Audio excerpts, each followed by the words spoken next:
So good afternoon. My name is Martin Albornoz. I'm GM of Calo News. Thank you all for coming to our fourth Diálogo. This one is on igniting the Latino vote. Have any of you been to our previous Diálogos? Anybody here? A few of you? Okay, great. So this is our biggest yet and probably our most fun. So welcome. Thank you for coming. So before I introduce our panel, I want to update everyone on some of the work and partnerships that we've been developing. But first, let me recognize our Calo team, the amazing team. So when I call your name, please stand up. And let's start with our talented editor, who I believe is, there you go, yeah, have Denise come up for a second. Denise Flores. Yes. And she's the one that probably handed you your name tag. So, okay, so Denise, she'll come in and say hi in a second. Our hardworking reporter is Brenda Verano. Stand up. Denise, please. Amairani Hernandez.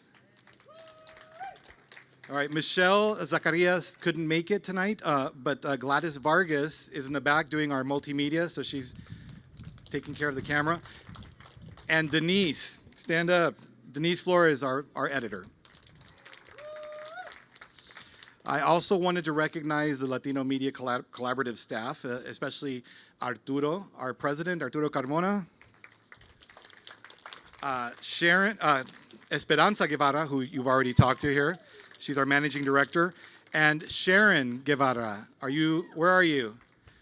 You're probably in the back there too. She's our operations and special projects manager, and I wanted to give her a special shout out because she really did a lot of the lion's share of this work here, setting this up. So thank you, Sharon. You're somewhere back there. I wish you were here. All right. So we've had a very busy 2024. A special partnership that I want to announce today between Calo News and LA Blade is happening. So I wanted to introduce Troy Masters, publisher of LA Blade. Where are you? Here you are, Troy. Stand up. All right. So LA Blade is the nation's leading LGBTQ newspaper and has the largest LGBTQ news website in the country. Along with their DC partner, they're the only LGBTQ media outlet in the White House press corps. We'll be sharing content creation with them and developing some joint events and other opportunities as they come along. But the goal is that we're going to be expanding our Latinx LGBTQ coverage with the help of LA Blade. So thank you. And we're hiring. So if you know of anybody, a reporter that wants to work for the joint organization that we're doing, creating LGBTQ content. Now, as most of you know, we also just brought on Lalo Alcaraz. Who's here? Lalo, stand up. Everybody. In the flesh. Lalo is our official cartoonist. So I want to introduce him to a few of you. You may know him already, but some of you that don't. Lalo has been producing cartoons since the late 80s. He was a finalist in the 2020 and 2021 Pulitzer Prize in editorial cartooning. He's the creator of La Cucaracha, a nationally syndicated daily comic strip, and he was a cultural consultant on the movie Coco and animated series The Casa Grandes and soon to come Border Town, right? Or the other way around. Oh,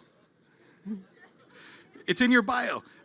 You can already find some of his exclusive content on our website, and we will soon be developing a section called Lalo on Calo, where you can find all his exclusive work on our website.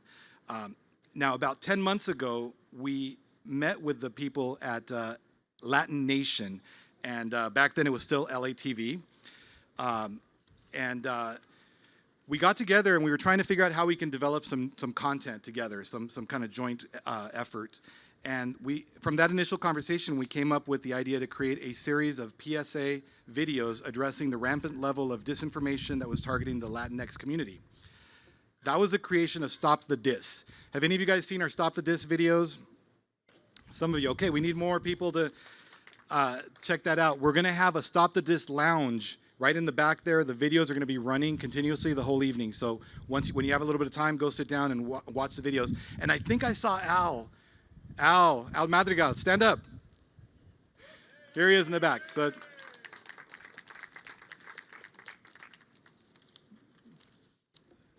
I want to thank a few people on the Latin Nation team for working with us and also partnering with us on this event tonight. So they're co-sponsors to this event. First, I want to thank Al for agreeing to put himself out there and be the face of our Stop the Dis campaign. I want to thank Flavio Morales for being the glue that brought the teams together. Flavio. And I also want to thank Bruno Ulloa and Andres Plasencia for being great partners on this project that we've been working on. Bruno couldn't be with us tonight, but I wanted to invite Andres to come on up and talk a little bit about Latin Nation. So come on up. Thank you, Martin, and thank you for having me and for everyone who came out here in this really beautiful location in the coolest part of town. If you don't go like a couple blocks that way and a couple blocks that way and you avoid like a corner. I live in downtown. This is what the neighborhood is. Like, it'll be the coolest thing you've ever seen on one block and something really awesome and innovative on the other block. And then someone's like getting murdered or something really, really sketchy is going on. But regardless, thank you so much for having us. Thank you, Martin, and your entire team. Calo News is doing really incredible stuff for the short amount of time that you all have been doing Calo News. The growth is incredible. The teams you're bringing in, the personalities, the leadership, the artists. It's really, really amazing and really inspiring. If those of you who may not be as familiar with Latin Nation, we are a multi-platform media company representing bilingual and bicultural millennial and Gen Z Latinos. So we create content around 4 kind of over umbrella themes: LGBTQ, Latino culture, Afro-Latino pride, and then Latina empowerment.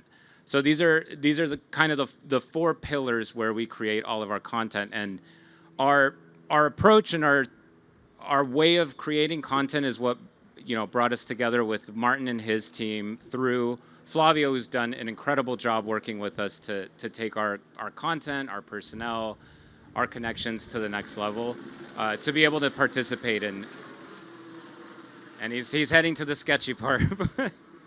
But no, it really is a pleasure to be here and to participate in this. I know that one of the biggest themes for today is political engagement and getting our community out to vote, getting especially young people motivated and passionate about all the different issues, not just at the top of the ballot, but throughout the entire thing. We are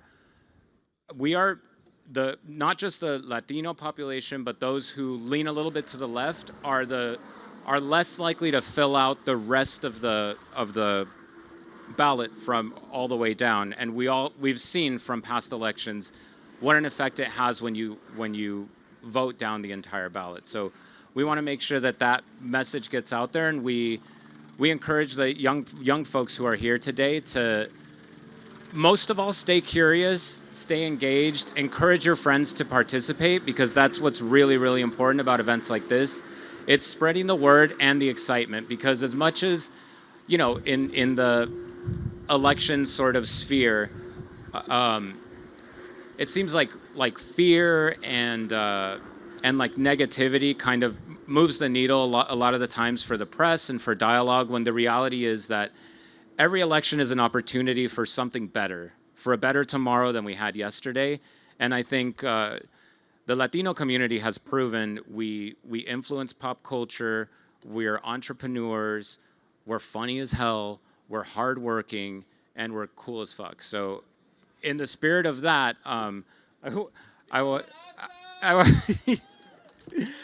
to throw it back to Martin. Thank you so much for having me, and thank you for putting this on. What an incredible event. Thank you. Thank you, Andres. All right, we got a PG-13 rating now. So I want to remind everyone that we will have an open bar right after our panel, and we're going to have another, we have some food in the lounge. We're going to have a live set by DJ Vic Jagger, who you heard some of her music earlier. We'll be playing a little bit later. So after our panel discussion and Q&A, she'll be coming on. We'll also have the Stop the Dis Lounge, which I mentioned earlier. And if any of you guys want to have a meet and greet and talk to Al, he'll be available to sign autographs and do all that good stuff. No autographs. You can also watch Stop the Dis on LatinNation.com, CaloNews.com, and StopTheDis.com. But I want to make sure that you all watch what we created with Al, because it's really amazing the effort we've put into that and the work trying to stop disinformation, which we all know has been rampant in the community. So check that out. So now, without any further ado, I want to get our panel going, and let me introduce our moderator, Marcelo Gaite. Marcelo serves as Executive Vice President of Public and Government Affairs with Intravision Communications and manages the company's community and government relation portfolios. Marcelo brings a wealth of experience orchestrating political and nonpartisan campaigns, all within pivotal roles in shaping Latino political empowerment. Marcelo serves on the board of directors for the Coalition for Humane Immigrant Rights Los Angeles, CHIRLA, a 501c4 organization championing immigrant voices and spearheading voter mobilization efforts. Prior to his tenure at Intravision, Marcelo served as Senior Director of Programs at NALEO and for nearly a decade. Notably, Marcelo led the creation and implementation of impactful campaigns such as Ya es Hora campaign, facilitating over 1 million legal permanent residents to apply and become U.S. citizens, and the Voces del Pueblo campaign, a national nonpartisan campaign encouraging low-propensity Latino voters to get out and vote. So please welcome Marcelo. Come on up.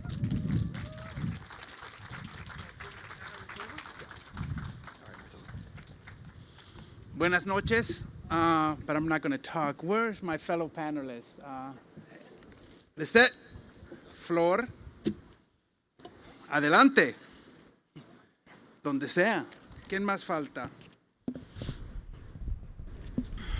Constanza? Okay.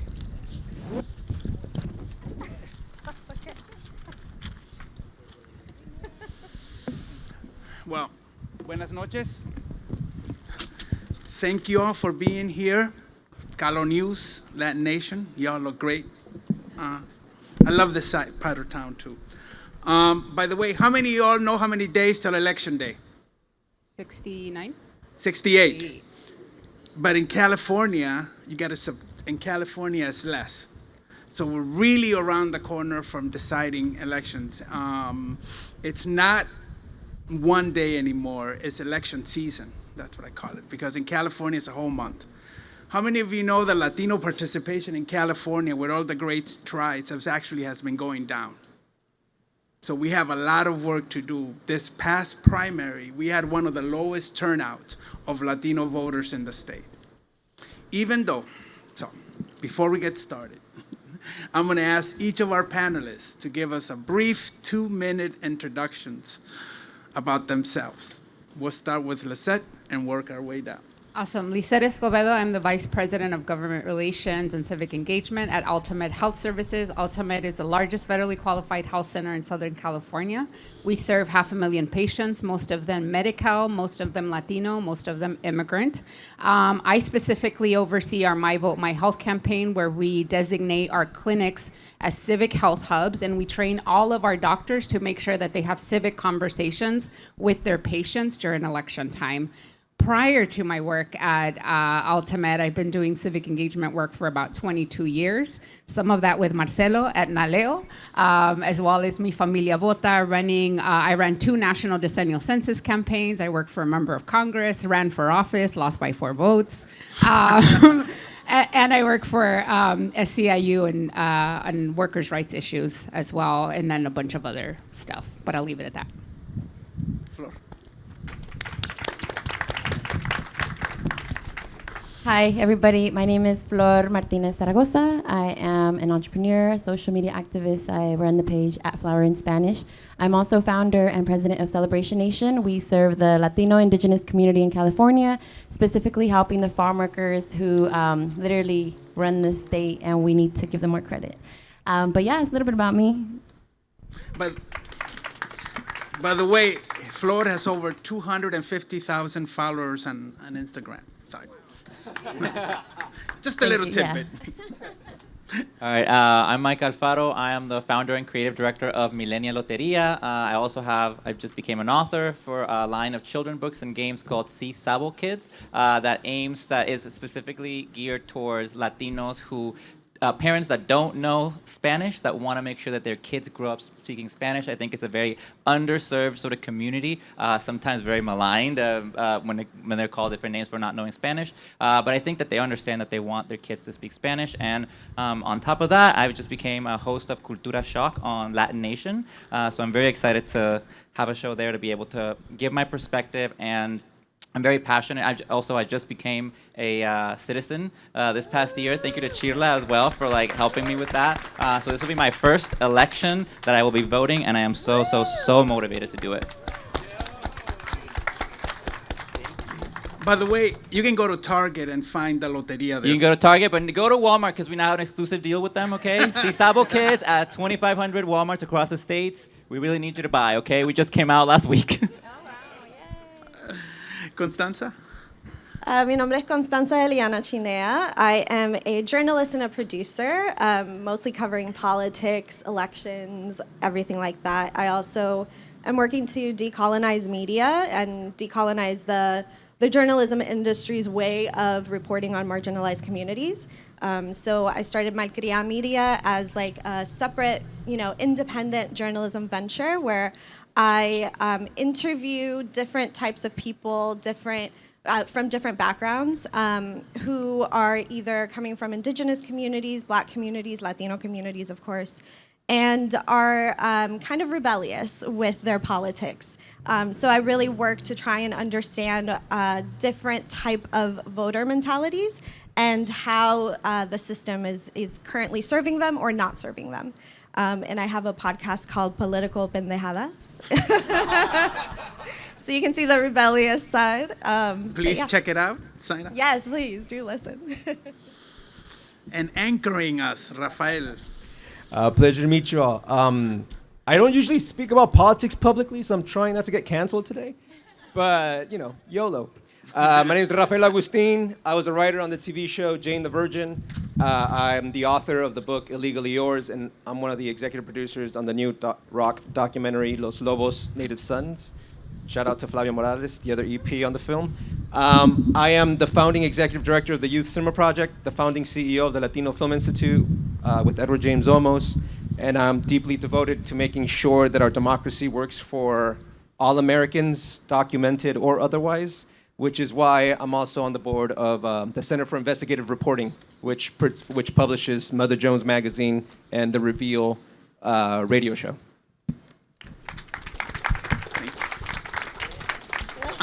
I'm just going to take 3 minutes to give a little context of the conversation. 30 years ago, a politician was in trouble, Pete Wilson. He was losing to a popular Democratic candidate. And there was a proposition, Save Our State, SOS, that a Republican state legislature had managed to put on the ballot, commonly known as 187. And he was losing by 20 points. And then he hugged 187 so tight that Pete Wilson became synonymous with 187. He won. Prop 187 passed. And luckily, through the efforts of MALDEF and our legal community, we were able to stop it in court. At that time, Latinos had 1.8 Latino registered voters. Only 12% of all the voters in California. Today, Latinos are over 6.5 million Latinos are registered to vote, or 30% of all California registered voters are Latinos. So Latinos have driven the force. ¿Cómo está este micrófono? Yes.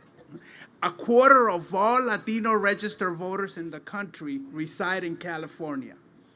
Many believe that was because of 187. After 187, you saw a surge of people applying to become citizens.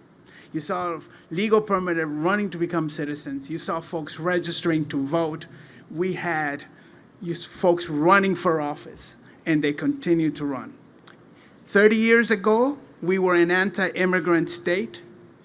This past 2 years, when Trump was in office, California passed legislation declaring the state of California a sanctuary state. In California, we debate from how do we welcome immigrants. We have fallen short. We have much to go. But it's been those 30 years of struggle that has led us here. But what goes in California doesn't stay in California. It's almost like a bad disease. It went over to Arizona. And now, what was it, 3 weeks ago or 4 weeks ago at the Republican National Convention, I don't know if you saw that, but hundreds of people were holding up signs that said mass deportations. That is the stakes today, very similar to 30 years ago. We have come a long way, but yet we're still in the same place. And with these very talented panelists, the struggle is the same, but how we communicate, how we engage these new generations. For old folks like me, I have to learn from this generation. So my first question is, how many of you were alive during 187?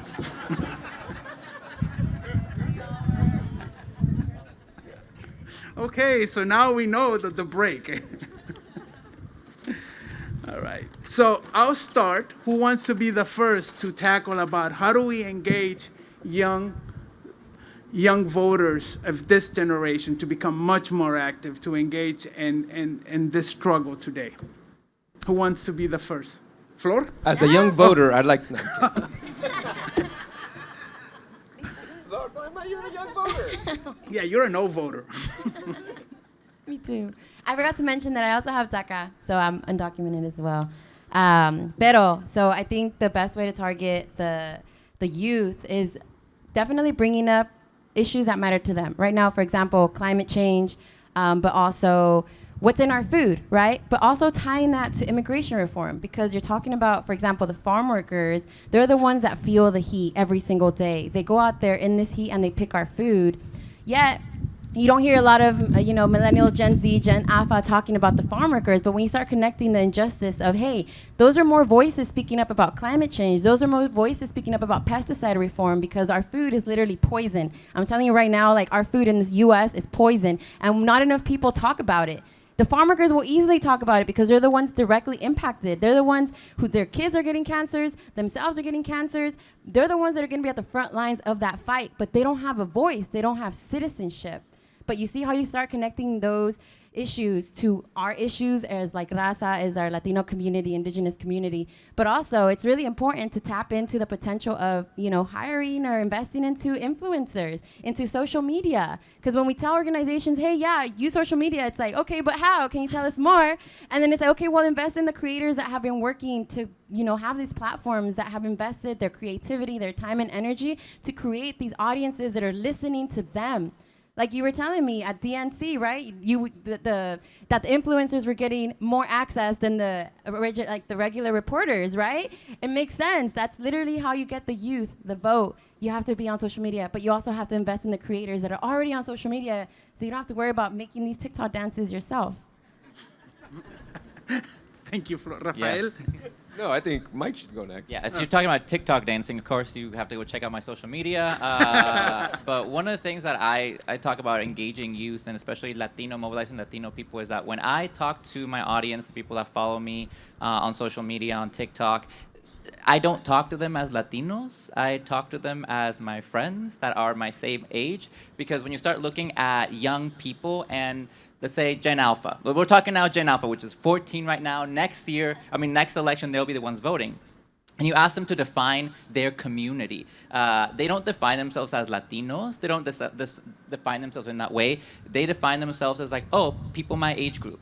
Oh, they're 14-year-olds. Oh, they're 15-year-olds. That is their community, and it's incredibly multicultural. They have friends that are Black, that are Asian, people who are documented, undocumented as well. And so they have their idea of diversity is just their friend group. They're no longer just kind of like siloed into here are only the Latinos, here are only the African American community. They're really connecting with each other. So what I always tell people, if you want to mobilize Latinos in a way, of young Latinos, you have to do it in a way that's speaking to youth culture, to young people, because young people are Latinos. You look at the median age of white people in America, you're talking 45 to 50. And then you're talking about the median age of a Latino in the United States. I mean, you're like 18, 20-year-old, that's the median age. So I always tell people, if you want to target Latinos, don't do it through identity politics that sometimes feel a little forced.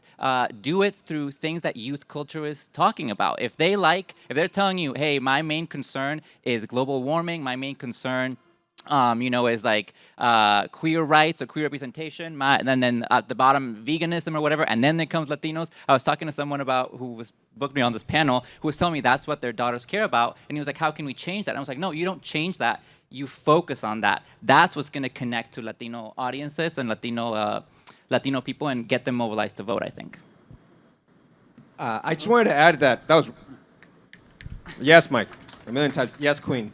I wanted to say that you began by talking about Prop 187, and someone recently argued that the Nuri tapes, the Nuri Martinez, Gil Cedillo, the Kevin De Leon tapes, was the official end of the Prop 187 political movement in California. And I kind of tend to agree with that. It's like, what's that phrase? Like, you either die a hero or you live long enough to become the villain. We literally became the people that we galvanized and created this movement to defeat in Sacramento. So I think that's important to talk about, because we're talking about like political power. I know we're talking about like youth vote, but also like, what does Latino power mean today? Especially when you think about Kevin De Leon, who's running in this district, and he's going up, his opponent is probably more aligned to what I think the community needs right now, right? But it's strange because she's a queer, single mom, Filipina housing advocate. So what Mike said is absolutely true. If you want to bring out the young voter, it's no longer about identity politics. They're much savvier than that. It's about the policies that matter to them. And that's how we're going to bring people out. Thank you. So this was all helpful because I don't know how to mobilize you. So great, because I'm an older millennial, but been doing this work for a long time. We haven't found the secret sauce. So, but the one thing I will say, and this is what I remind folks all the time, that the democratic process and the democratic institutions were not built to include us. They were built to exclude us, right? And so when we think about who runs for office, when we think about who votes at a higher propensity, it's not people that look like us, right? And so what we end up having is a situation where the entire voting process is difficult, right? How many know who to vote for in those 7 pages, right, on the ballot? The other piece is having candidates that young people get excited about. I think the research that we used to do at Naleo used to tell us that the main reason why people get excited is the candidates. But then when you go and look at the candidates down ballot, right, in your own community, at least in my community, all of my city council has been there for 12 years. They're all old and white, right? And so these systems weren't built for us, again, to be included. And so it's really important, I think, for us to understand, one, how do we navigate the process? How do we reform the process? How do we become the candidates up and down the ballot, not just at the presidency, but in Congress, state, city council, board of supervisors. And so, and I think until we kind of understand that, we can start thinking about movement building and what we do to change the things. But I think that it's really important for us to do that education with young people. I was actually just at the DNC and did a bunch of other conferences after that. And you'd be amazed how many conversations I had where folks mentioned, well, I'm really irked by the potholes in my city, and that's why I want to vote, Democrat or Republican. And then you let them know that that's actually determined by their city council, and it's likely that the turnout for their city council is about 10%. In my city council, people are voted in by 600 votes, right?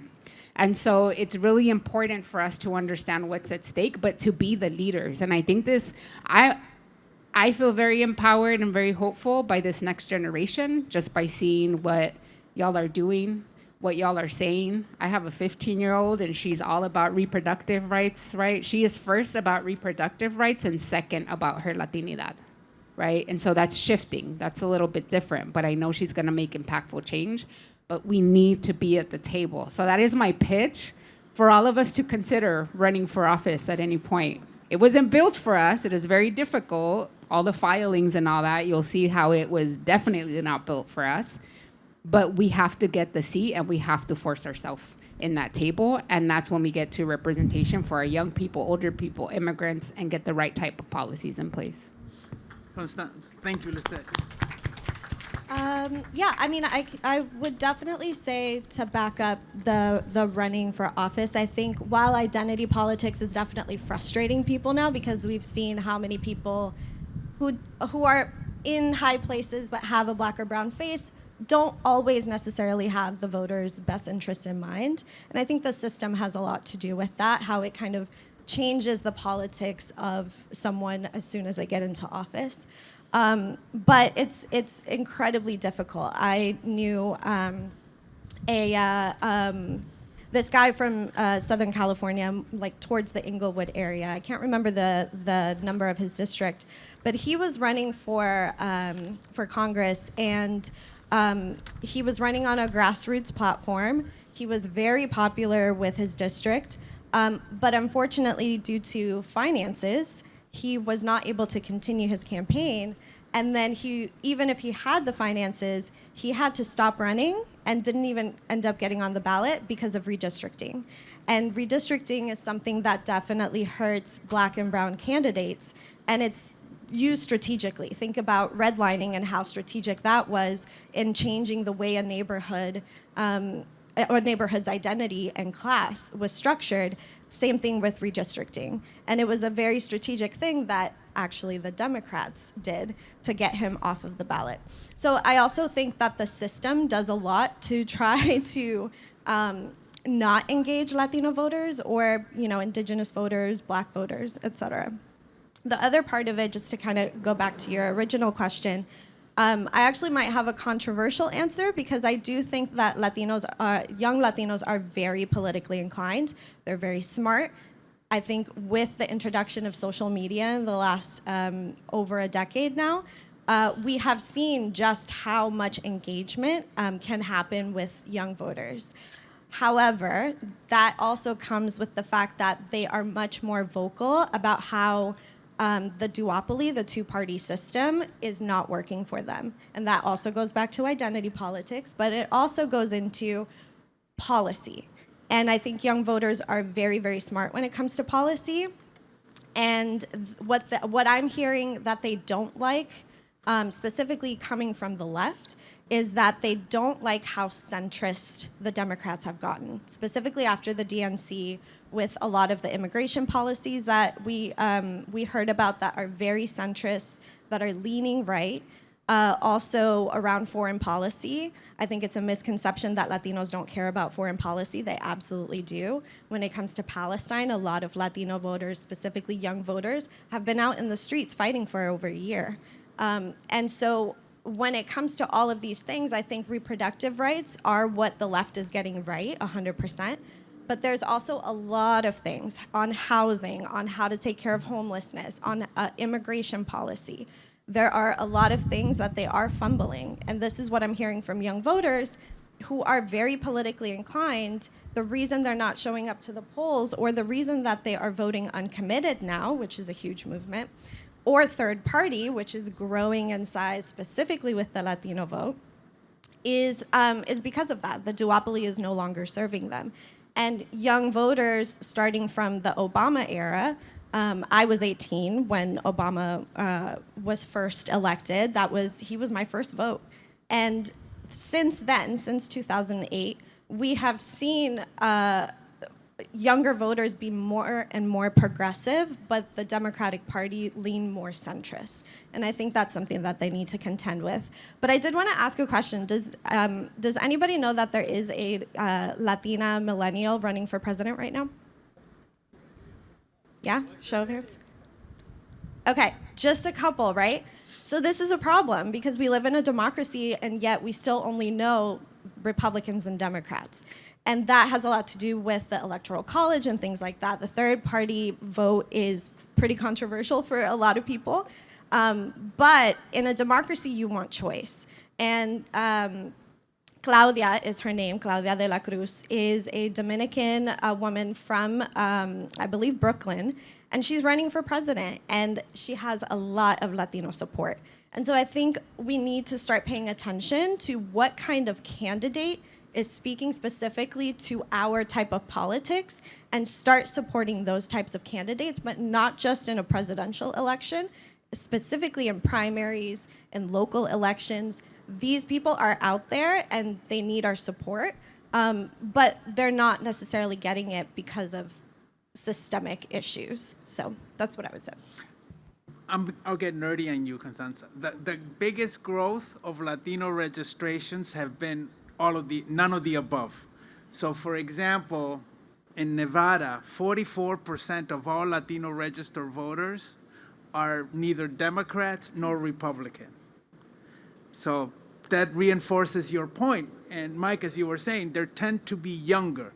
So younger Latinos are registering saying, I don't align with the Republicans, I'm not registering as a Democrat. I want to participate, but I'm not participating with any numbers. So the numbers bear what you're saying. So my follow-up question, I've got so many follow-up questions. And we had a brief conversation before, right? And you pointed it out. During 187, during the 2000s, there was a lot of marches for immigration reform.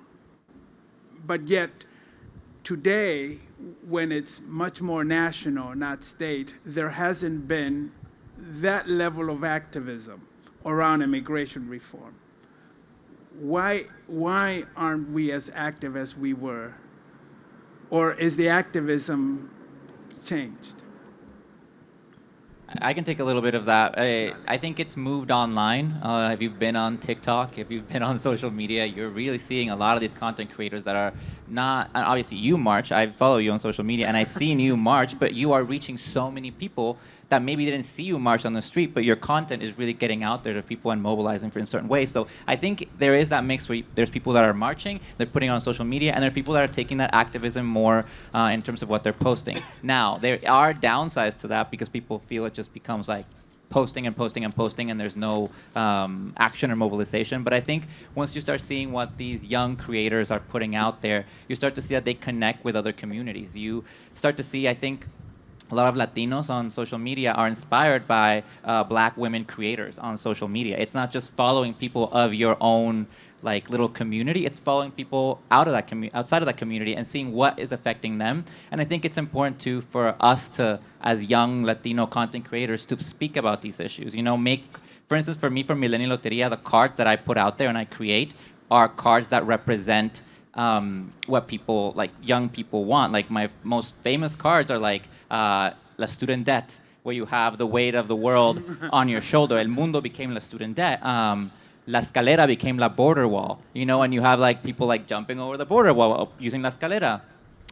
You know, La Dama became La Feminist. It's so many. La Bandera became La Pride flag. And so I didn't take Loteria and make it. I didn't make like La Chancla, or I didn't make La Torta or something else like that. I decided to focus on issues that really connect with individuals. And I think you've seen, even though my product is not inherently political, it's connected with so many people. You know, it's at Walmart, it's at Target, and people are liking it because it speaks to the issues that really connect with them, instead of trying to, like I said, push some sort of very preachy sort of identity politics message to them. It's really just something this is just reflecting of your life. I always tell people, Millennial Loteria is, I'm not changing culture, I'm just like reflecting how culture has changed already.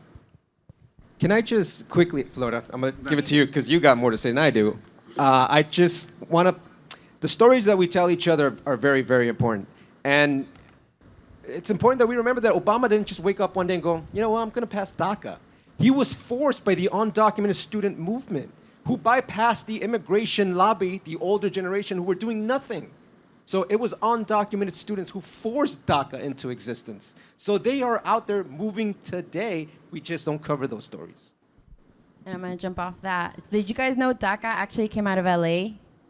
It was literally like written here, and these youth, undocumented, they lobbied, they did demonstrations, they, what's that word, when it's civil disobedient, they were doing very civil disobedient things, and they got it done. And going back to how you were saying, we don't see a lot of mobilization around immigration reform, I think because a lot of people have been fighting for so long. It's been 38 years since the last time we saw immigration reform, and a lot of people got tired. A lot of people got burnt out. It's been a fight. But now it's the responsibility of those that have DACA, those that are still like undocumented, to go hit the streets. Because yeah, social media is important, but like you said, people see me marching, right? What if I didn't march that day? Would they have heard about, oh, we have legislation, we have registry bills, HR 1511 and S2606 on the table? Do they know that we literally have legislation that could legalize millions? No, not if I didn't go out there and march. So it is important to hit the streets, to mobilize, organize, go to those rallies, go to those marches, sign those petitions, share that story, but also share your story. For example, I can't vote, but I could go and use my voice at the top of my lungs and march the streets of LA demanding for citizenship, right? And we all have a voice to call our representatives because, for example, these bills, they have to get through the House, they have to get through the Senate, and then they get to the president. And that's how we create change. And so it's just really important to remind the youth of their power, but also a lot of them don't even know how change is made. They think that it just happens overnight. No, that it's legislation and, building campaigns on legislation and just pushing and marching and all of it. So it is important to, yes, utilize your social media, but you got to get out there. You got to march. You got to show your face, because we also are breaking the stigma of what they make us out to be. When I'm out there marching, I'm out there showing my face, right? Like, we're not criminals. We're not less than human. Like, this is me. This is us. This is what we look like. So yeah, and I really hope, and I know that we will get more people out on the streets, especially when they find out about these bills. So si se puede. And you're here tomorrow, so I better see you guys there, please. Yeah, and I was at I was in DC in the Capitol when we were getting arrested there. So it was a time. We had Tigres del Nortes there, right? Juanes. We did a concert right in the front. And then we laid out thousands of shoes in front, right in front of the Capitol building as a signal of all the folks who have died at the border, right? And forced, Biden and Obama to look at that. They came. We did a fasting too. We had folks fasting for families, and we were so close. We had the Gang of Eight, and I think the really important piece on that is, in order for us to get that opportunity again, we need majorities in the Senate and in the House, right? And so when we think that California isn't important, we're super important. We can flip, I think, more than 3 districts. Since Orange, 5 districts we can flip here, which would give us majorities in the House, right? We're talking Fresno, Orange County, some in LA. And so I think it's having our eye on the strategy, but I do think that Latinos are mobilized, right? But there is a saying that I've heard a couple of times where every issue is a Latino issue. We care about reproductive rights. We were at the Women's March. We're in the Palestine marches. We're in marches for the environment, right? Because Latinos are now part of every single ecosystem in our community. So we are marching, but there's so much that's being thrown at young people to march for in these days. This is probably the most resilient generation that you have. They went through COVID. They went through not being able to afford, apartments or housing in LA, right? And then COVID again, right? And so I think and then again right now. And so I think that they've been, again, forced to continue that activism, but through all the other issues, right? And there has been also micro activations that I would call it, which is we activated Latinos in every single state that was flipped during the last election, right? Georgia, We didn't talk about how many Latinos voted there and the fact that the margin of victory there had to do with Latinos voting. Nevada was flipped because of Latinos. Arizona was flipped because of Latinos. Now we're looking at other states like North Carolina, right? Florida. I don't know. Leave Florida alone. Florida was just it's over Let it there. go, let it go, let it go. Let it go. We're coming after Texas, though. Yep. And so in all these states, I think this generation has gotten strategic. We've looked at these micro movements, and so there is now a consistent movement, but we're getting hit everywhere, right? So it's immigrant rights, it's reproductive, it's all the things, but we have been part of the entire space. And so we always talk about, Latino identity, et cetera, but we are part of these bigger movements as well. And I think that we haven't stopped mobilizing, and we will continue. And I think if we can get all of the young Latinos in this kind of strategic space, right? Because the thing that I wanted to mention that I didn't mention before is that most campaigns and candidates reach out to what are called high propensity voters, voters who are likely to vote, that are usually over 50 and white. Right? Because they're cheap, right? You can turn them out if you just knock on their door once. Low propensity voters take consistent engagement. They are really expensive to turn out. You have to knock, you have to call, you have to text, and you have to send them a mailer, and maybe they still won't turn out. And young people are considered either low propensity or non-voters, which means that the candidates, the campaigns, and no outreach effort is going to reach young people, and then we create the cycle of non-participation. And so we have to break that cycle as well, and as outreach bodies and campaigns, we have to do better. I want to marriage the last discussion with the last question. And I think Mike said, and Rafael said something that stuck to me, that DACA didn't come about because a great ball of light hit the politicians. It was the activism that forced. Every major piece of legislation, from the right to vote, has been activists pushing politicians. So the last question, because I was given the one more question sign, it's not my fault, it's Martin there, it's his fault, to you is, how do we marriage that activism with the electoral participation? Because those are two separate, sometimes they're in conflict with each other, but at the end of the day, we want to be able to create change. And I personally believe that they're parallel. So my challenge to you is, how do you deal with both the community activism, the electoral process, and the political process, as you were talking, a friend, that sometimes can get really messy? I go to you first. Yeah. Such a long question. Okay, so what I'm seeing is that the activism and people's political ideologies cannot be divorced from each other. A lot of people feel that their politics is activism. And so I think that candidates and different parties, Democrats especially, need to really start embracing that people are activists. And a lot of their political ideologies are going to lean in that direction. What I'm hearing a lot from people is that, specifically, I was actually in Sacramento yesterday and the day before, and I went, they're doing legislation right now. They're passing a lot of bills, they're staying up late.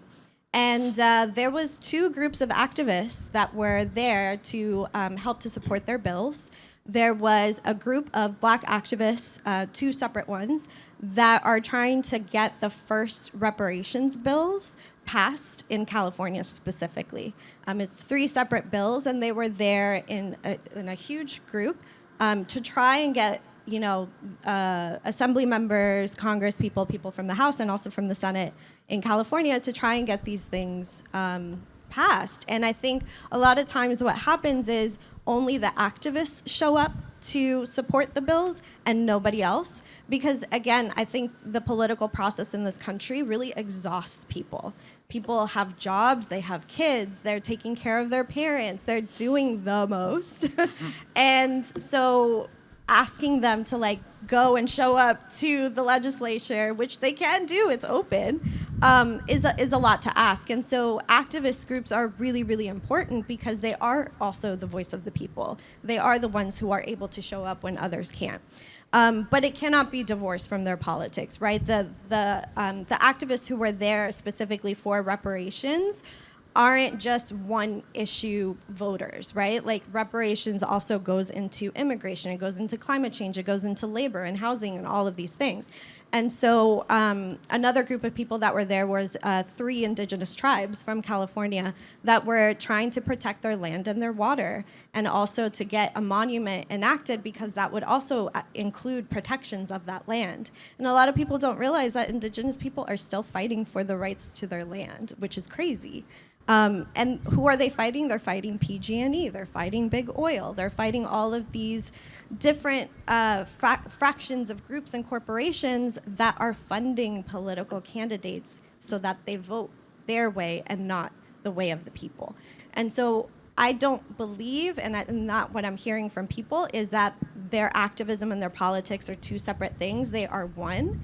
And more people, if you want more voters to come out and vote your way, you have to speak to their activism as well, not just policy. Thank you. Can I jump on that? Because I agree with this 100%. I like the spirit of your question, but I don't separate them either. Okay. And one of the most inspiring things for me watching the DNC was how someone who was belittled and told that her policies were like childish and naive, AOC walked into that DNC greeted as a conquering champion after being mocked by her entire establishment party. So to me, I do believe the activism is tied into how we vote, how we protest, how we march, how we vote. It's all one. And I actually have great faith that the younger generation believes the same thing. I mean, for me, mobilizing youth, I don't consider myself an activist, even though I talk a lot about issues that are that activists talk about. I just consider myself a content creator, and so I think you really need to be reaching out to young people that have these large platforms. Like when I want to sell a product, I don't really go to Univision or to post an ad or something, you know? I really just post it on my social media. And the same can be said to when I want to mobilize people to start voting. I think one of the biggest sort of post that I had was when I announced that I became a citizen and I was able to vote. And a lot of people were like, you know what, I need to get on becoming a citizen. I've had my green card for a while and I've been sitting on it, and I need to really like mobilize it. And the reason why I also became a citizen was because the Partnership for New Americans, with also working with Chirla, reached out to me and said, hey, we'd love to do a campaign to talk about New Americans for your audience. Would you be willing to do it? And I was like, yeah. And as they were talking to me about like what they think I should be posting about, what we should be doing together, I was like, oh wait, I meet all these requisites. I should probably get my citizenship, right? And they were like, yeah, hell yeah, let's work with you and let's do it. And so it became a nice partnership where people could follow along my journey of becoming a citizen and being like, oh, I can actually do that too. I can get to vote. And now that I'm it's my first time voting, I want to bring people along the journey of like, hey, here's what I'm going to be doing. I'm going to be reviewing the candidates that I need to be voting for, like you say, now I need to look into like the local city council and do all that. And I think that's a good story for me to be able to tell and have my followers follow along, and maybe some of them will learn something. But again, I think it's those personal stories. And again, I don't consider myself an activist, but I think people would see that as a way of like mobilizing people into voting for certain issues. Thank you. We're gonna We're gonna open up the discussion to you all. There's a mic floating. I think it's Troy. My eyesight is. I'm the old one here. We'll start here. Sorry. Oh, there's one. Hey, thanks for the great panel. One of the interesting things I think that has developed, particularly because of the duopoly that you described, is that our differences tend to be, or at least recently, less expressed by parties and more by different axes. So I think you see like the socioeconomic axis, and there's differences there. You see the generational axis, and there's differences there. There's gender axis, and you see differences there.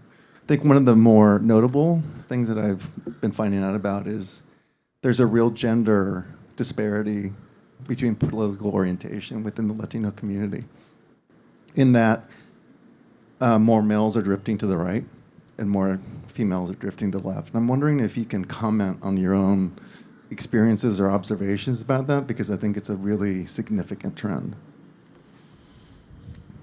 Who wants to be the brave one? Listen, I don't want to keep talking. That's a great question, because you and I were together at an event where we watched Mike Madrid, co-founder of the Lincoln Project, point out that the greatest divide in education between men and women exists in the Latino community, more than any other ethnicity in the United States.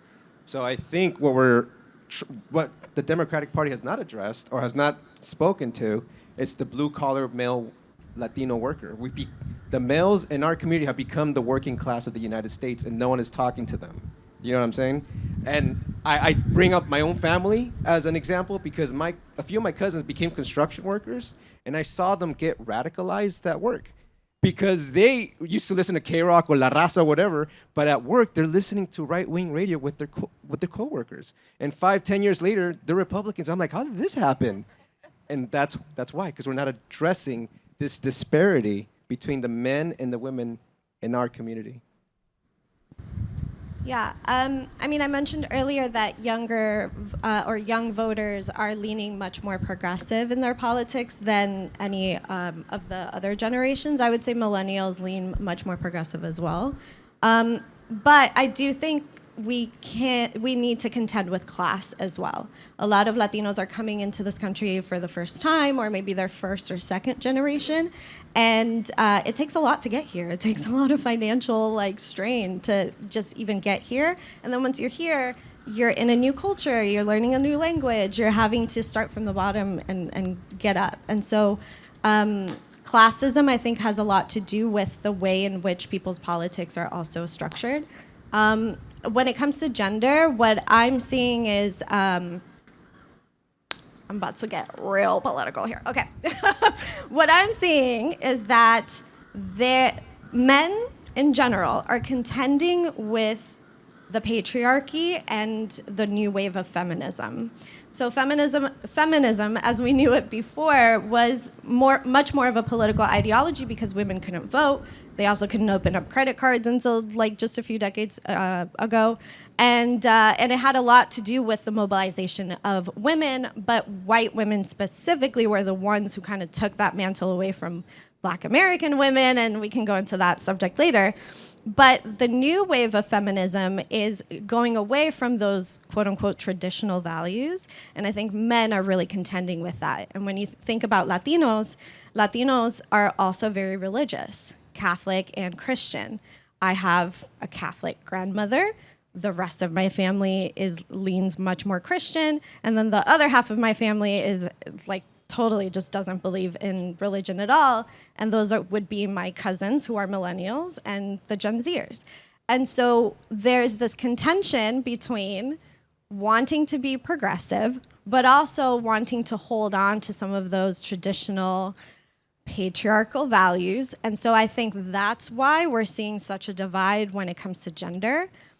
But generally, politics also has to do with class. And if we're not touching on class issues, and we're also not being culturally competent when we're talking to Latinos about the Latino vote, then you're going to miss out on a lot of people. So I totally agree that people, specifically men, can be very radicalized because they're listening to people who are really tugging at that patriarchal message. Versus women are leaning much more progressive with reproductive rights, which contends sometimes with their religious values. We have another. I am an activist. I do a lot of phone banking. I do a lot of knocking on doors. And the people that I talk to, I'm going up to houses, apartments. A lot of them say, I'm not really interested in politics, or I don't see how I make a difference. It doesn't seem personal to them. They don't see the effects that political decisions have on their lives. And so I think part of our story, I heard people talking about stories. We need to ask them and listen to what their issues are. And so usually I say, what are some things that concern you? Well, rising grocery prices, inflation. They're talking about cost of gas. These are things that people tell me when I knock on a lot of, every Sunday I'm out there knocking on doors. And So we need to ask, what are the things that are making those things difficult for you? Why are housing costs going up? Why are groceries going up? Why is the things that affect them as far as their children? They're very concerned about education. They're concerned about some of the schools taking away money for public education, that we need to strengthen our public education system because these families can't afford private schools.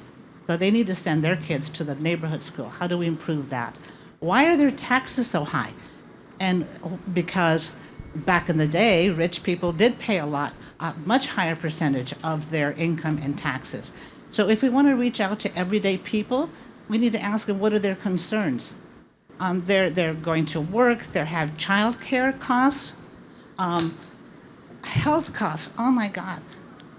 So many of our families go bankrupt because of health costs. It's the number one reason people become homeless. Somebody in the family gets sick. Suddenly they have no income. And then they can't pay their the high interest rates on their credit cards. So they default. What happens? With our banking system, then they get penalties. So I think when we talked about reaching out to Latino voters, it's a lot of bread and butter issues that we need to make relevant to them, put tie-in between their concerns and the political process and voting. Thank Can you. I say something briefly to that? Because I was at a conference this past weekend, and we get a lot of that from our doctors. Actually, I'm not interested in politics, and what I always tell them is, you may not be interested in politics, but politics is all up on your business, right? Because when it comes to funding for schools, when it comes to funding for parks, green spaces, public safety, every single aspect of life has to do with who is elected into office, who is making the policies, what ballot measures are we voting in. And so as much as we don't want to be, and a lot of folks say that, I don't want to get involved in politics, we have to get involved in politics for the sake of our livelihood, for the sake of our community, and for the sake of our, for everything that we live in, right? And even with our patients, when we talk to them about the same thing, right? There's an election coming up, we get the same answer, and then we actually tell them, can you look at this facility for all-inclusive care for the elderly? And they're like, yeah, this is a wonderful facility, I love it, I love to come here every day. And I say, well, there's certain funding that's passed at the state legislature that is then signed by the governor that makes it so that you can get these services, because if that doesn't happen, this closes down, you don't have access to this center. And so it is really important for us to make the connection. But again, we have to do that education because the way the system is built is not meant to include us, to inform us, and to educate our community. So we have to do a lot of that, and it's not simple, right? And so, I don't have an answer of how we do it, but we do have to make sure that our community is educated and that we're making the connection. Politics and policy has to do with our health and our livelihood. Wait, can I say something real Sure. quick? She provoked a thought, and it's just something that I talk about all the time. But so these lands that we're on, this is built on the graves of indigenous people, on a genocide that happened here many, many years ago. And when we think about, okay, well, where are those indigenous people now? Well, we're still here, but also they're the ones working the fields, bringing food to our table. And when you were talking about how people get sick and then they can't pay their medical bills and they end up unhoused, well, a lot of times people get sick because of the pesticides. And I'll keep preaching this till it gets reformed, the pesticide reform. But I always connect the dots, like, well, at the end of the day, immigration reform really will help all of us, because you're talking about giving, again, that voice to the farm workers, because they literally will speak up for all of us, and we can prevent so many issues. And again, we're on indigenous land. Why are we paying so much money to live here? Do you know what I mean? Like, the earth gave us everything for free. The resources are being exploited that were for free. Like, everything was already here for us to be able to live in harmony and with each other. But capitalism and just this political system has literally destroyed. We're literally going through a mental health crisis and nobody's talking about it. You know what I mean? And it's like, at the end of the day, it goes back to like immigration reform and the farm workers. And I I hope you guys take that away from this panel and just me speaking up here today, that it really is all connected back to the indigenous people of the land that this country like effed up, you know what I mean? And their right to have that voice to speak up on injustices that affect all of us. I just want to repeat that one more time. Thank you. We only have time for one more question. As great remarks, and I think we opened up this forum with the proposition or the thesis of 187 and drawing parallels, and you opened it up like brilliantly. It's like, who remembers? I was 20 years old. I'm 50 plus now, or almost 50. So did we, and are we, and is that the issue? I mean, is there an issue that we're going to galvanize around? So that's one. The other one is, so content creator, kudos to you, but I think we're not there yet. I mean, 10, 15, 20 years from now, we'll be studying what you all did and, you know, whether it made a difference or not. So hold on, we'll get there. So I guess my question is, so parties and campaigns are not doing what they're supposed to in terms of mobilizing. You said it. I mean, they're going to go where it's just expensive. So where, and you all, I mean, you're a media collaborative, so you're doing your best, but who else is supposed to be doing this work? And it's just, you know, is it nonprofits? Is it, we have to do it. We know we have to, but it's costly. And we're left here, like, okay, let's mobilize. It's costly. Parties are not doing it. So where is the onus? Thank you. And I'll ask all of you all to answer that question. And I would like to ask a little amendment to your question is, how do we make sure that we're at the table, not on the menu? So who wants to be the first one? Very brief, too. We're cutting Yes. on time. Oh, el jefe, ella. So the interesting piece is that according to research, the most trusted messengers in our community are common folks, are doctors, nurses, teachers, firefighters, policemen, right? So like that is consistent in all research, especially for Latinos. And so it's a matter of engaging our neighbors, engaging our workers.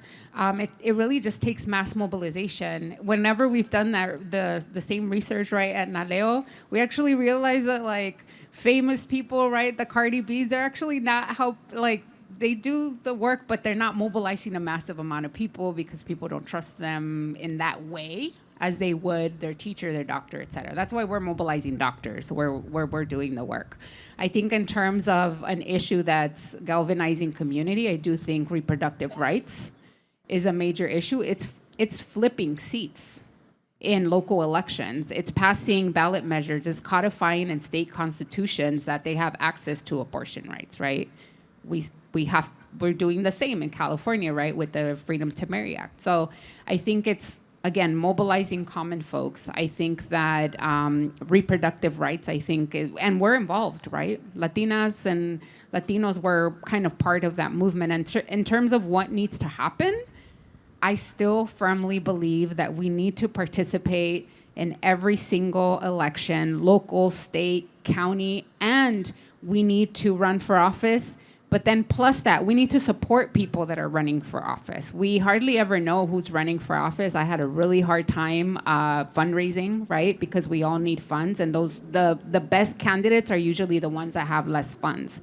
And so in order for us not to be at the menu, we have to be at the table. We have to be running things, writing policies, passing policies, and then having the power to make the kings and queens of our community, which are your elected officials at every single level.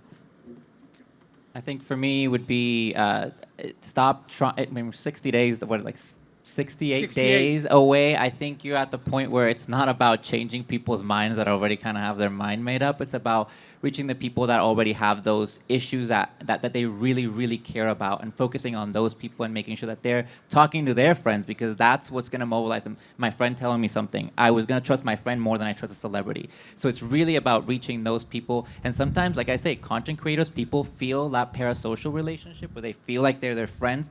So they're really don't underestimate the creator economy. It is huge. I'm making a living off of the creator economy, and so many brands are investing into it. I think also, like you said, nonprofits really look into partnering with content creators and people who are not someone you think is the traditional media. I think they'll be able to change a lot of minds more than some talking head on a show on TV. Thank you. I personally think Roe's going to carry the day because we all have mothers, sisters, and daughters that we care about. But we can't rely on all hell coming down on us again. We really do have to galvanize, get ourselves and our community in positions of power to truly make a difference. Because I feel like we're being very reactionary. Every election is always like the most important of my life, and it's like Jesus Christ, like. Okay. But I didn't mention this, but I'm formally undocumented, and the second I became a citizen, I voted in every single election, no matter how big or how small, for this very reason, for everything that we've been talking about.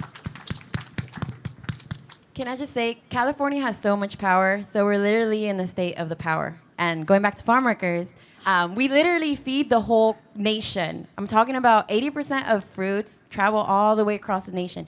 60% of vegetables. We're talking about 90% of wine, 90% of all nuts.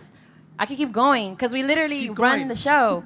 And so it's like, let's freaking, I'm not cussing. Let's mobilize in California because people in California know people in Texas. They know people in Florida, but let's also remind them of the power we have in our agriculture. We literally bring in billions of dollars off the back of exploited, undocumented farm workers. And if once they figure out their power, huelga! I'm just kidding. Once they figure out their power, if California did it, dude, don't even play with me. Hey, if it ever comes out, like, please advocate and, participate because if they really wanted to, they could shut this whole nation down. So, that's why I always focus on the farm workers because they have the key to so much change, including, for example, one big thing I'm big on aside from immigration reform is climate change. Like, as somebody that, was born on this land like all of us, I care about the water, I care about the air, I care about the food, I care about the earth. And it's like all this technology and we literally can't even breathe our air, we can't even drink our water, we can't even eat our food. So, let's go back to indigenous traditional ways of living. That's literally what's going to save this country. And then again, it goes back to the farm workers because they know how to live that life. They literally touch the dirt and they know how to grow plants. So mobilizing even locally, state, that's it right there. We have so much power here in California. Thank you. Any last words? Yeah, I think just to kind of leave it off, because I also use social media. I think not enough journalists use social media to kind of spread their message, and that's something that I'm a huge advocate for. But I think in this election in particular, and this is a frustration that I'm hearing from a lot of people, is that people are being talked down to. Meaning that, if they're not necessarily super stoked for Harris and they're definitely not voting for Trump, then a lot of the times the conversation is, well, you just don't care. Well, you just want Trump to win because you're just not. That's talking down to people, and that's not going to get them excited to vote either. So regardless of how you're spreading the message, I think it's really important to make sure that you're talking to people in their full humanity and listening to what their concerns are, and also not continuing to spread misinformation. I think something that MAGA does exceptionally well is disinformation, right? They love to lie, they love to spread the fake news. We get that. But also, I think too many times people who are very excited for Democratic candidates can also spread misinformation because they really just want the person to vote democratically or just show up to the polls in general. And they end up spreading misinformation by default because they're not actually listening to what people's frustrations are. Why are you choosing not to vote? Actually listen to what they're saying and then make the case based on the facts, not what you want them to think. And I think that we're seeing a lot of contention with because Harris is a new candidate, and it's like she is literally, November is like tomorrow. So I think it's really important that as you are talking to people that you are really wanting them to show up to the polls, maybe even for the first time, make sure you're not talking down to them. People are really smart. They're going to see right through it, and it's not going to make them excited. So just make sure that you're actually speaking to what they value most and never underestimate the power of being very frank with people on a candidate's political failures. If that politician is failing on a specific policy, don't pretend that they aren't just to get somebody to vote, because people are very smart. They know what's going on. Be honest about their political failures, but still make the case for why you think strategically, politically, they should vote for that person. So, Thank you. Yes, I'm going to wrap it up. Join me in thanking Rafael, Constanza, Mike, Flor, farm workers. I got it. Lisette. Thank you, Calo News. Thank you, Latin Nation. And as a wise man said, CFA. No, CA, I'm dyslexic, so. Muchas gracias. Gracias. Thank you. Thank you to our moderator. How are you, man? So before we get up, just a couple of comments here to kind of summarize what we were able to witness. My name is Don Pinedo. I'm the president and the CEO of the Mexican American Opportunity Foundation. MAOF has been around for over 60 years. We serve under-resourced communities. Our founder, Dionisio Morales, saw that in the Southeast LA region, there were a lot of resources that weren't available to us. And it was systematic the way they did that. It was intentional when they did that. A lot of the comments that we heard from our panelists up here today. Today, MAOF is in 10 counties, as far north as Monterrey. I just signed a contract in Contra Costa. We're in the farms. We're in Salinas, Gonzales, Spreckles. We're in Bakersfield and Delano, where we provide childcare services, and they come and drop their kids off and they go right onto the fields. We make it possible for that American dream to really come within reach. But when I heard you speaking here tonight, I was reminded of some sayings. The first one is, find your voice and scream it with your actions. Find your voice and scream it with your actions. And that's what you've done. Many years ago, with a little college project called NWC. I'm a big fan, can you tell? 20-something years ago, I worked at Chaffey College, and this project was transformational because while they were identifying what society tells us to highlight our differences, they highlighted the similarities. Sí o sí. And then we talk about the activism, telling doctors who want to say that, the work I do isn't political. Poverty is political, right? Racism and discrimination is political. We have to figure out how we are going to say enough is enough. No major social change has ever happened by invitation or with permission. We would still be waiting today to take our place. When we are told to take our place, what I say is, órale, but then don't complain when I take it. Don't tell me to sit over here and then to be quiet. You are telling us and you are showing us that we will take our place and we will be loud. We will remind those that need reminding, and we will open the eyes and the ears of those that don't want to see and don't want to hear, putting them into a place to listen. We talk about the power of voting and especially the power of the Latino vote, but we don't get out and vote. And so we have all of this unrealized power, this unrealized ability to truly transform our communities. And then I think about, how do I use my privilege? How are we using our privilege? In this space right now, we have access to millions and millions of eyes and ears. What will we do in the next 68 days to not only tell people to register, but more importantly, to get out and vote? We do immigration services at MAOF. It's one of our services, and I was at one of our forums recently. And I went up to a woman that was there, and I was talking to her, and she's telling me how excited she is to be able to get her papeles. And so I said, ¿y qué va a hacer?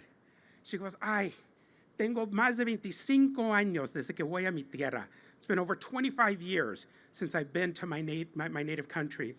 And I said, so what's the first thing you're going to do? And I thought she was going to say she was going to go home and visit, right, her family. She said, quiero votar. And I got excited about that, right? And so I asked her why. And she said, porque quiero votar para Trump. Yes, and I had to contain what I really was thinking and feeling, right? Because I know that exactly what we were doing that day is what they don't want us to do. And so I couldn't say what I was thinking, because one of my rules is just because you think it doesn't mean it needs to be said. And I said, de veras, y dígame, ¿por qué? And she said, porque mi pastor me dijo. And that's the danger of unchecked religion. And this, coming from a guy that spent 8 years in the seminary studying to be a Catholic priest. Yes, I survived. But when I asked her to tell me more about that, it came down to one single issue. What was it? Abortion. Reproductive rights. And so I had to figure, how do I respond to this situation? Because I know that she is one of many. One of thousands and millions that are hearing this. On Wednesday, on Saturday, on Sunday, day of the week, doesn't matter. And all I said was, as an informed voter, I look at what my family needs, what my community needs, and then who is supporting those things. And she said, pero el pastor me dijo. So knowing the internal conflict that she had, she still couldn't follow through with what she truly wanted to do. Years ago, I adopted something in my life. I will not remain silent so that you can remain comfortable. I will not remain silent so that you can remain comfortable. Keep talking. Keep creating content. Keep writing and producing shows. Keep insisting that our doctors know what their true job is. Because if they don't protect our rights, and if they don't protect the ability to access these things, then we continue to bury ourselves. And that's what the other side wants us to do. They have perfected the ability to have us turn against ourselves and then sit back and watch us bury us. We do it to ourselves. And that's the power, the transformative power that voting has. The last thing I'll say is this. I am the son of an undocumented man, Severo Pinedo de Temastian, Jalisco, Mexico, who was told that in this country you can dream and the dreams come true. And when he went across that river, and then the coyote picked him up, and they went through the hills, they went through the back of Camp Pendleton and rode out through the front. And my dad said that when that happened, he thought, mira aquí según ellos, que aquí todo lo hace bien el gobierno, ¿verdad? My father became jaded because of those experiences, the racism and the discrimination that he experienced. But he instilled in his boys and his sons that this was the place for an American dream. And their American dream was simple. They wanted us to have access to education. They wanted us to have jobs with insurance, and they wanted us to be homeowners. Because that Latino dream is everyone's dream, as you said, right? I am a doctor because of my parents' dream, because of their dreams for their kids and their families. We are the manifestation of our ancestors' wildest dreams. And a big part of that is transforming communities to create access for opportunities for others. Use your privilege and use your voice. Use it to encourage, to inform, and to motivate, because that's the only way that we will truly take our place, that we will transform these communities, and that we will rightfully take our place as leaders where we live. Thank you for what you do, for continuing to remind us through your work what we do, and thank you to all of you for what you're going to do in the next 68 days and beyond. God bless you. Let's eat and let's drink and celebrate tonight.